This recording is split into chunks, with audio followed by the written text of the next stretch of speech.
누가복음 4장 18절에서 19절까지 말씀 보도록 하겠습니다.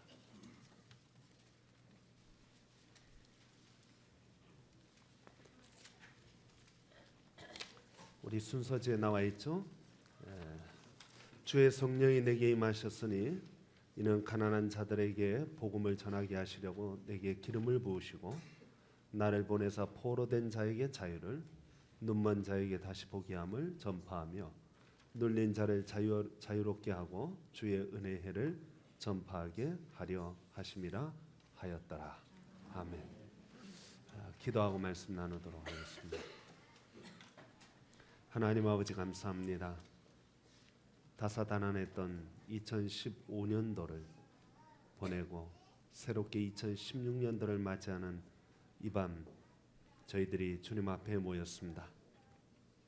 지난 한 해 동안도 하나님의 은혜 가운데 살았거니와 앞으로 주어지는 2016년도도 하나님의 뜻 가운데 살기를 소망합니다. 하나님 은혜 베풀어 주시어서 모인 모든 성도들의 삶 속에 하나님의 크고 놀라우신 은혜가 있고 축복이 있고 넘치는 사랑으로 채워 주시옵소서. 교회를 부흥케 하여 주시고 가정을 부흥케 하여 주시고 바른 신앙, 바른 삶, 바른 교회 되게 하여 주시옵소서.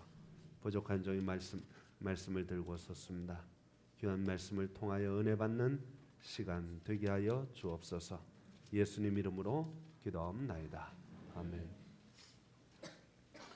지금은 은퇴했지만은 세계적인 피겨 선수인 김연아 선수의 코치 트레이시 윌슨이 이런 말을 했습니다. 연아의 훈련 방식은 내게 상당히 충격을 주었습니다. 감동적이었죠. 그녀는 이미 세계 최고 수준의 선수인데도 기본적인 점프나 스핀 등을 열심히 연습하고 코치들에게 개선점을 질문하곤 했습니다. 마치 스케이팅을 처음 배우는 것처럼 말입니다. 그것은 굉장히 놀라운 광경이었습니다. 대부분의 톱 클래스 선수들은 더 이상 기본기에 신경을 쓰지 않죠. 그들은 더 화려한 기술에만 매진합니다. 그러나 그렇기 때문에 많은 톱 레벨 선수들이 발전을 멈추게 되지요. 김연아 선수는 최고의 선수임에도 불구하고 언제나 기본에 충실했다는 것입니다. 아마추어 선수와 프로 선수의 가장 큰 차이가 바로 여기에 있습니다. 아마추어는 당장의 승리를 위하여 화려한 기술, 현란한 기술을 습득하는 데만 관심을 가집니다. 그러나 기본기가 제대로 갖추어지지 않으면 어느 순간 성장은 멈춰버리고 더 이상 승리를 담보할 수 없습니다. 아무리 체격이 좋고 재능이 뛰어나다 할지라도 기본기가 제대로 갖추어지지 않으면 실력은 더 이상 성장하지 않는다는 거예요. 그래서 세계적인 운동 선수들은 때로 슬럼프에 빠질 때면 다시 기본기로 돌아가서 가장 기본적인 훈련을 처음부터 다시 해 나간다는 것입니다. 2015년도 한 해를 돌이켜보면 우리 사회가 기본을 무시하고 살아온 것이 아닌가 하는 생각을 하게 됩니다. 올여름 메르스로 인해서 전국이 몸살을 앓고 홍역을 겪었습니다. 초기 대응만 제대로 했어도 그렇게 문제는 커지지 않았을 것입니다. 대한항공의 부사장이 기내 간식인 땅콩이 나올 때 봉지를 뜯어주지 않았다고 해서 비행기를 회항시킨 사건은 우리 국가의 수준을 한마디로 보여주는 것이었습니다. 돈이나 권력을 가진 자들이 기본과 원칙을 다 무시하고 갑의 횡포를 저지름으로 국제적인 망신을 당했습니다. 오늘 우리 기독교를 살펴보면 남을 욕할 만한 처지는 아닙니다. 크리스천 아카데미 원장인 이근복 목사님은 지난 100년간의 한국 기독교를 돌이켜보면서 이런 말을 했습니다. 지금 개신교회가 할 일은 기독교의 세력을 넓히는 것이 아니라 사랑을 실천하는 것입니다. 교회가 사회의 아픔과 고통에 함께하고 동반자로 설 때 비로소 사회적인 신뢰를 다시 얻을 수가 있습니다. 사실 1980년대 이전만 해도 신학생들이나 목회자들이 가난하고 어려운 자들을 돌보는 데 앞장섰습니다. 사례비 한 푼도 받지 않고 시골 교회 가서 봉사하는 사역자들을 어렵지 않게 찾아볼 수 있었습니다. 정말 자신을 희생하면서 사회 구석구석을 돌아보았습니다. 그 결과 기독교는 세상 사람들에게 인정을 받고 이 어두운 세상에 한 줄기 빛이었습니다. 교회가 성장하는 것은 너무나 자연스러운 일이었습니다. 이 어두운 세상에 유일한 희망은 기독교다. 그래서 사람들이 교회로 몰려왔습니다. 그러나 교회가 부흥의 부흥을 거듭하면서 사람들이 몰려오고 돈이 몰려오기 시작했습니다. 어느 교회는 자랑하기를 우리 교회는 국회의원이 몇십 명이다, 장군이 몇 명이다 자랑하기 시작했습니다. 1년 예산이 1,000억이 넘는 교회들이 여기저기 생겨나기 시작했습니다. 교회는 넘쳐나는 예산을 어찌할 수가 없었습니다. 써도 남는 예산을 결국 곪기 시작했습니다. 마침내 세상의 아픔에는 내몰라라 하며 풍요와 부요에 취하여 살기 시작했습니다. 그리고 시대적 사명을 외면한 이 교회는 마침내 사회의 지탄의 대상이 되었습니다. 사람들은 서서히 기독교를 외면하기 시작했습니다.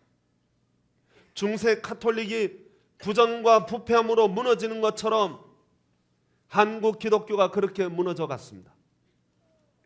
중세 신부들이 권력과 돈에 취하여 어떻게 해서든지 자기 배를 채우려고 한 것처럼 한국 교회도 어떻게 해서든지 자기 배만 채우려고 했습니다. 마치 세상의 대형 기업이 중소기업이 해야 될 일까지 다 빼앗아 하는 거예요. 막 중소기업이 하는 일까지 빼앗은 정도가 아니라 구멍가게 하는 일까지도 다 빼앗아 가진 거예요. 그 막대한 자본으로, 그 막대한 힘으로 사회를 휩쓸어 가는 겁니다.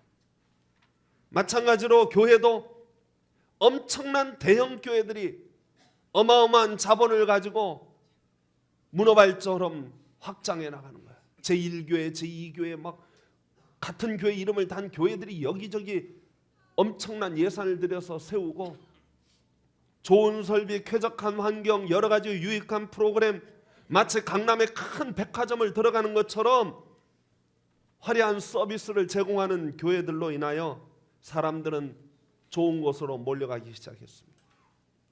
그리고 섬김과 봉사, 희생과 충성은 점점 사라지기 시작했습니다. 한마디로 교회도 교인도 기본을 잃어가기 시작한 거예요. 중세 신부들이 성경책을 읽을 수도 없는 무식한 자들이 신부가 되었던 것처럼 오늘날 한국교회 목회자들은 공부하고는 담을 쌓았고 성경과는 담을 쌓고 꼼수와 편법만 난무하며 말씀 앞에 진실하게 무릎 꿇는 것은 사라지고 말았습니다. 솔직하게 말하면 저 자신도 여기에서는 예외가 아니라 할 수 없습니다. 기독교가 위기에 처할 때마다 사람들은 외칩니다. 초대교회로 돌아가자. 초대교회가 어떤 교회입니까? 초대교회는 사는 것에 관심이 없었습니다. 어떻게 살 것인가에 관심을 가지는 교회가 아니라 어떻게 죽을 것인가에 관심을 가진 교회가 초대교회였습니다. 어떻게 하면 풍요롭게 살까? 어떻게 하면 멋지게 살까? 어떻게 하면 행복하게 살까? 그런 데 관심이 없었습니다. 어떻게 멋지게 죽을까?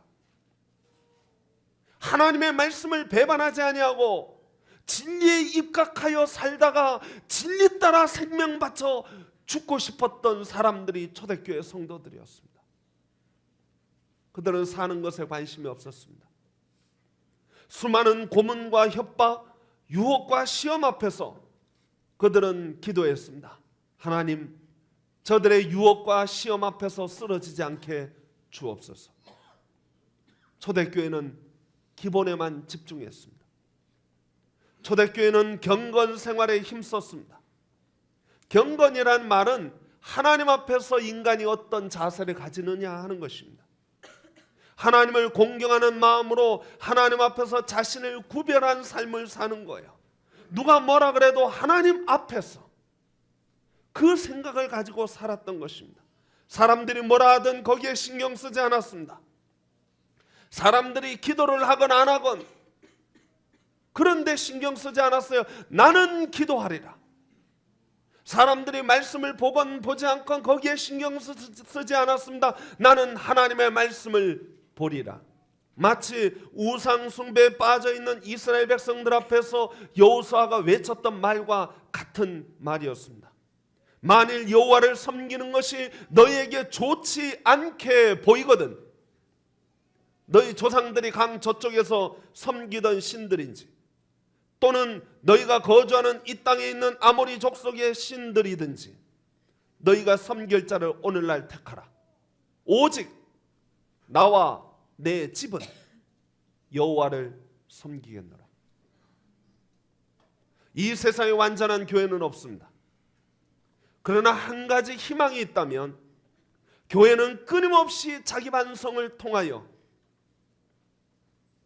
새롭게 처음부터 시작하는 거예요. 틀렸다 생각하면, 잘못되었다 생각하면 언제든지 기본으로 돌아가는 것이 교회의 생명력입니다. 2016년도는 기본에 충실했으면 좋겠습니다. 외적 성장보다 더 중요한 것이 기본입니다.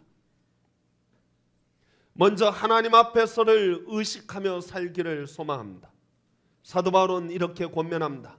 너희는 이 세대를 본받지 말고 오직 마음을 새롭게 함으로 변화를 받아서 하나님의 선하시고 기뻐하시고 온전하신 뜻이 무엇인지 분별하도록 하라. 하나님 앞에서 하나님의 뜻이 무엇인지를 늘 분별하며 살 수 있는 2016년도가 되기를 축원합니다. 둘째는 말씀에 열심을 내는 성도들이 되기를 소망합니다. 복 있는 사람은 오직 여호와의 율법을 즐거워하여 그 율법을 주야로 묵상하는 자로다 그랬습니다. 올 한 해도 어김없이 성경 일독 운동을 하려고 합니다. 사실 마음만 먹으면 성경 일독은요 2주면 끝날 수 있습니다. 그렇지만 매일같이 미루다 보니 어느새 말씀은 저 멀리 가버리고 한 해가 끝날 때 성경 일독한 사람은 우리 교회는 10분의 1밖에 되지 않습니다. 하나님의 말씀을 읽지 않고 듣지 않으면 누구의 말을 들으시렵니까?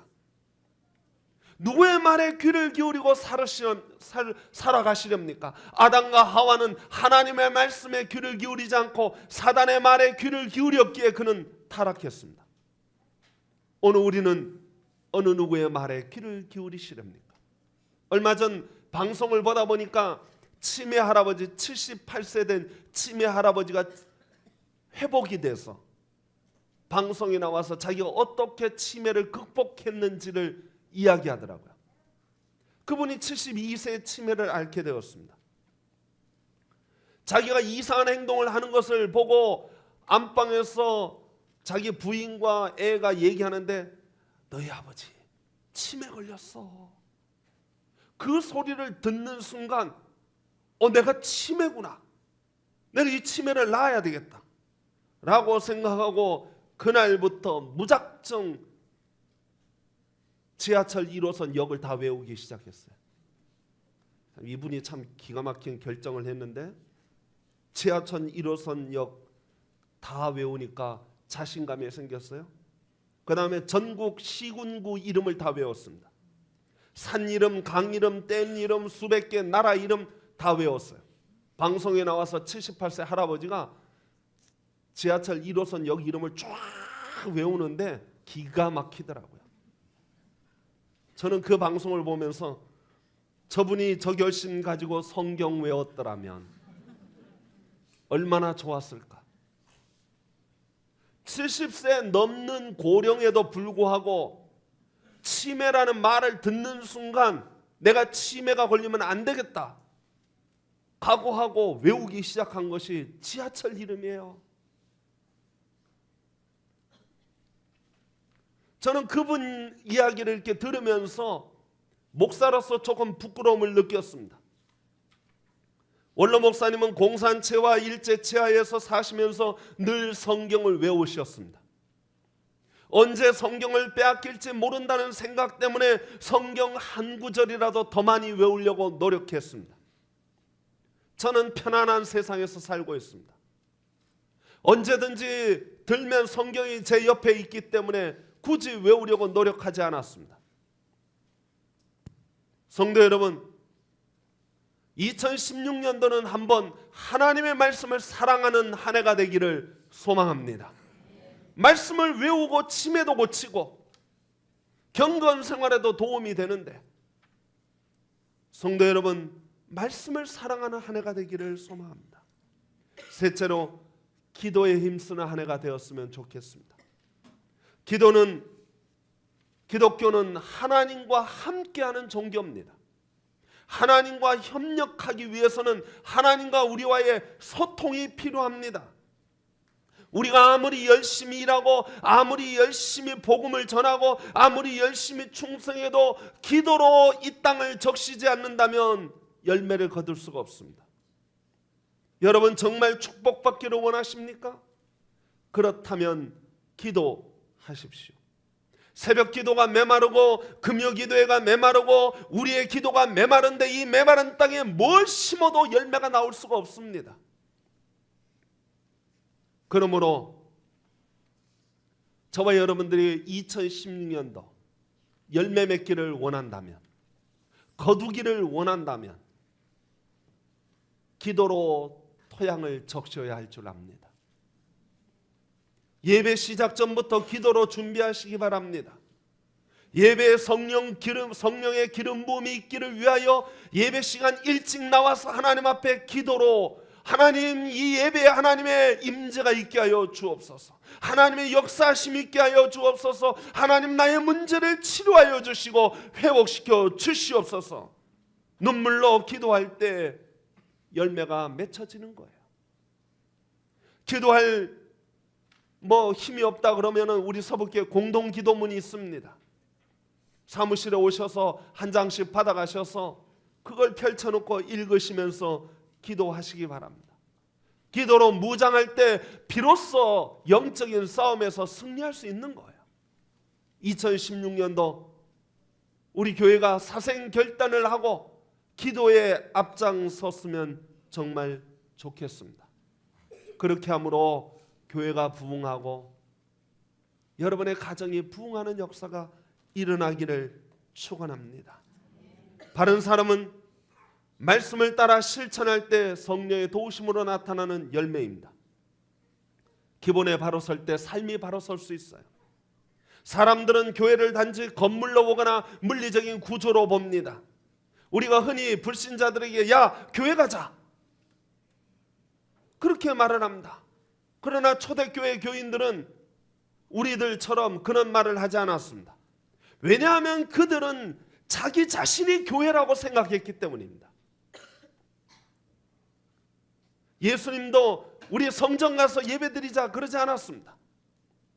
너희의 삶이 곧 예배다. 너희 몸을 거룩한 산 제사로 드려라. 다시 말하면 그리스도인의 삶은 곧 교회요, 그것은 곧 예배고, 그것이 바로 기독교의 본질입니다. 이 땅에서 하나님 말씀을 따라 살아가는 그리스도인이 있는 한 이 땅은 아직 소망이 있습니다. 교회라는 건물이 있기 때문에 희망이 있는 것이 아닙니다. 오늘 한국 교회가 얼마나 많이 있습니까? 커피숍보다도 교회가 더 많이 있어요. 그런데 교회는 많은데 참된 그리스도인, 삶으로 살아내는 그리스도인들은 찾아보기 어렵습니다. 그리스도인들이 하나님 말씀에 입각하여 하나님의 기준에 맞는 정의와 공평이 실현되는 사회를 만들어 보려고 애를 쓰는 사람들이 바로 그리스도인입니다. 성공지향적인 이 사회에서 어떻게 하면 성공할까, 어떻게 하면 잘 살까, 그걸 위하여 노력하는 사람이 그리스도인이 아니라 하나님과 어떤 관계를 가지며 살 것인가, 하는 것에 관심을 가지는 사람이 바로 진실한 그리스도인입니다. 돈을 조금 더 가지고 건물을 좀 더 크고 웅장하게 세우면 무엇합니까? 주님과 바른 관계를 가지지 않는다면 세상에서 자랑하던 그 모든 자랑이 허탄한 것이 되고 말 것입니다. 돈 자랑, 권세 자랑, 명예 자랑, 건강 자랑 아무짝에도 쓸모없게 될 것입니다. 세상은 성공이라는 것을 섬기고 있습니다. 세상은 말합니다. 너가 가장 중요해. 남을 돌볼 필요가 뭐 있어? 너만 잘 먹고 잘 입고 잘 살면 되지. 그러니 너만을 위해서 살아. 그러나 성경은 말합니다. 너희가 서로 짐을 나누어지라. 그리하여 그리스도의 법을 성취하라. 이번에 연말에 저희들이 불우이웃 돕기를 위한 쌀 나누기 행사를 했습니다. 정말 많은 분들이 참여해 주셔서 정말 우리 서북교회가 이런 저력이 있구나. 어렵고 힘든 가정 삶 속에서 이렇게 쌀을 모아서 불우한 이웃들에게 나누어 줄 수 있게 된 것은 정말로 감사할 일이고 놀라운 일입니다. 반면에 강단에 쌓아놓은 쌀 2포대가 없어졌습니다. 한쪽에서는 나누어 주려 하는데 한쪽에서는 몰래 가져간다면 그건 가슴 아픈 일이 아닐 수 없습니다. 교회에 이런 일이 종종 있어요. 체육대회나 무슨 행사를 하면 선물을 준비합니다. 나누어 주려고 준비한 것인데 그걸 가지고 싸우거나 혹은 몰래 더 가지려고 하는 사람들이 있는 모습을 보면은 목회자로 가슴이 아플 때가 한두 번이 아닙니다. 교회 안에 도난 사건이 자주 생겨나서 여기저기 CCTV를 설치해 놓아야만 마음 놓을 수 있는 세상이 되었습니다. 어떤 분들은 엘리베이터 단 한 층을 내려가는데 계단을 내려가지 않고 엘리베이터 눌러서 타고 내려가시더라고요. 연세 드시고 다리 불편하시면 이해됩니다. 젊은 사람들이 그러더라고요. 교회 물건이라고 함부로 사용하고 쓰레기를 여기저기 버리는 것 보면은 참으로 안타깝습니다. 반면에 교회를 내 몸처럼 여기고 아끼고 사랑하는 분들 보면 가슴이 시원해집니다. 그리고 나아가 교회 밖에 사람들까지도 돌보려는 마음을 가지고 사랑을 나누는 모습을 보면 정말 가슴 가득 기쁨으로 넘쳐납니다. 수요 반찬 나눔이 그렇습니다. 교인들이 나와서 정성스럽게 반찬을 만들어서 독거 노인들을 나누어주는 행사가 수요일마다 있습니다.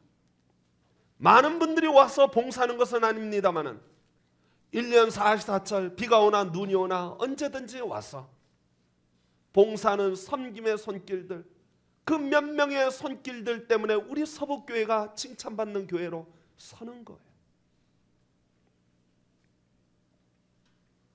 2016년도부터는 불우한 가정의 하우징 케어까지도 저희들이 생각해 보고 있습니다. 집을 수리해 주거나 공사를 조금씩 해주는 것들 저희들이 기획하고 있습니다. 우리 서북교회가 인근 지역사회에서 정말 선한 일에 앞장서는 교회로 소문나기를 축원합니다. 바라건대 아껴 쓰고 모아서 나누어주는 사랑으로 가득 차는 교회가 되기를 축원합니다. 정말 사랑하면 내 입에 들어가는 것보다 자식들의 입에 들어가는 것이 훨씬 기쁘지 않습니까? 나의 수고로움이, 나의 봉사가, 나의 섬김이, 나의 사랑과 희생이 불우하고 가난한 사람들에게 큰 위로가 되고 감사가 된다면 그것보다 더 좋은 기쁨이 없는 것입니다. 교회는 건물이 살아야 교회가 되는 것이 아닙니다. 교인들이 살아 움직여야 교회가 되는 것입니다.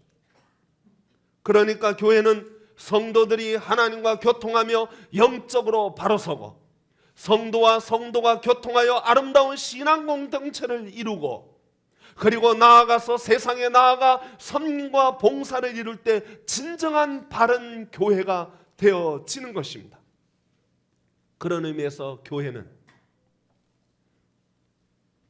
가르칠 교자, 모일 회자라고 번역을 우리 한글로 했는데, 물론 한문으로 했죠. 중국의 선교사들이 6세기에 중국에 들어갈 때 처음 교회, 에클레시아라고 하는 헬라어를 번역할 때 이걸 뭘로 번역할까?